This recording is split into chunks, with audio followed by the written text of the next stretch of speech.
দুষ্কৃতিকারীরা সারা বাংলাদেশের বিভিন্ন জায়গায় অঘটন ঘটাচ্ছে, রক্তপাত করছে, কিন্তু ধরা পড়ছে না কেন? তাদেরকে খুঁজে পাওয়া যাচ্ছে না কেন? আগে তো এমনটি ছিল না। অপরাধ করার পর কয়েকদিনের মধ্যেই তাদেরকে খুঁজে পাওয়া যেত, ধরা যেত। একদিন না হোক, 2 দিন না হোক, 1 মাস না হোক, কিন্তু ধরা পড়েছেই তারা। আমার বিশ্বাস এরা ধরা পড়বেই। তবে আমি পুলিশ প্রশাসনকে বলবো আরো তৎপর হোক, না হলে আপনাদের প্রতি মানুষের সন্দেহ জাগবে। আপনাদের কারণে, আপনাদের নিষ্ক্রিয়তার কারণে আজকে যদি দুষ্কৃতিকারীরা, অপরাধীরা, খুনিরা পার পেয়ে যায়, তাহলে এই সমাজে, এই দেশে অন্ধকার নেমে আসবে। অসহায় মানুষের পাশে বাংলাদেশ জাতীয়তাবাদী দল হিমালয় পর্বতের মতো প্রাচীর হয়ে থাকবে। কোন অপরাধী, কোন দুর্বৃত্ত, কোন দুষ্কৃতিকারী, কোন অপরাধী তারা যেন আর কোন গ্রামে গ্রামে, কোন পরিবারে হামলা করতে না পারে, আগুন দিতে না পারে, গুলি করতে না পারে, সেটাই আমাদেরকে দেখতে হবে। আপনাদের প্রচেষ্টা নিতে হবে। এদের অত্যাচার, এদের নৃশংসতা, এদের ভয়াবহতা, এদের রক্ত পিপাসু, এদের চেতনা, এইটা সারা বাংলাদেশকে একটা মৃত্যু পরিণত করেছিল, একটা কবরস্থানে পরিণত করেছিল। সেই জায়গা থেকে 5ই আগস্ট ছাত্র জনতা তারা স্বতঃস্ফূর্ত ভাবে পুলিশের গুলির মুখে নিজের জীবন দিয়ে শেখ হাসিনার মতো এক ভয়ঙ্কর দানবীকে বাংলাদেশ থেকে বিতাড়িত করেছে। কিন্তু তারপরে ওরা থেমে নেই। তারা যেখানে আশ্রয় দিয়েছে, যেখানে তাদেরকে প্রশ্রয় দেওয়া হচ্ছে, যেখানে তারা দুধ কলা দিয়ে পোষণ করা হচ্ছে, সেইখান থেকে তারা সুতার টান দিচ্ছে।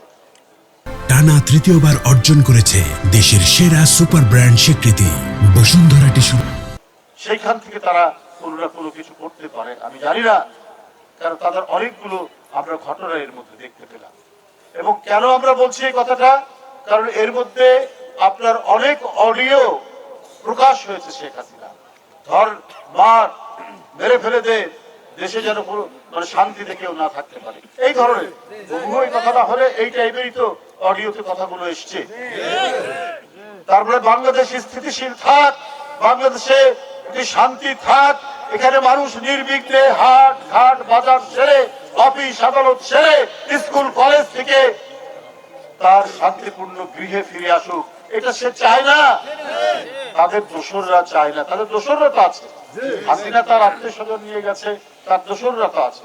দোসররা বিভিন্ন জায়গায় আছে, প্রশাসনে আছে, পুলিশে আছে, সরকারি দপ্তরে আছে, প্রত্যেকটি জায়গায় তারা সেখান থেকে অনেক ধরনের ষড়যন্ত্র চক্রান্তের নীল নকশা বুনছে, তাদের জাল বুনছে, কি করে বাংলাদেশের আগামী নির্বাচনকে নস্যাৎ করা যায়, বানচাল করা যায়, এবং বাংলাদেশকে শান্তিপূর্ণ না দেখানো, আন্তর্জাতিক ভাবে বাংলাদেশ আর চলতে পারছে না, মুখ থুবড়ে পড়ছে, এটাই হচ্ছে দেখানো তাদের মূল উদ্দেশ্য, এবং সেইভাবেই তারা কাজ করছে। এই কারণে আপনারা দেখেন, চট্টগ্রামে বিএনপির সভাপতি এরশাদুল্লাহ সে নির্বাচনী প্রচারে গিয়েছিল, সেইখানে তাকে গুলি করা হয়েছে।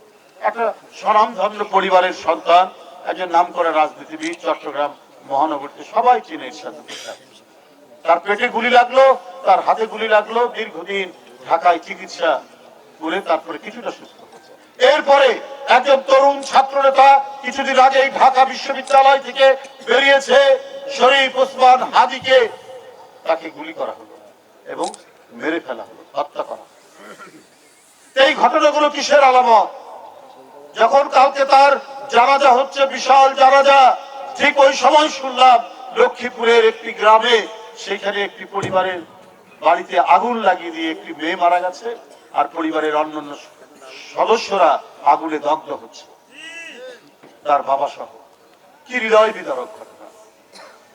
আমরা সদর হাসপাতালে সেটা শুনে আসলাম। এই ভয়ঙ্কর চক্রান্ত এখানে চলছে। এই জন্য তারা যে সুখে শান্তিতে বাংলাদেশ থেকে লুটপাট করেছে, সেই লুটপাট করতে তো আর পাচ্ছে না।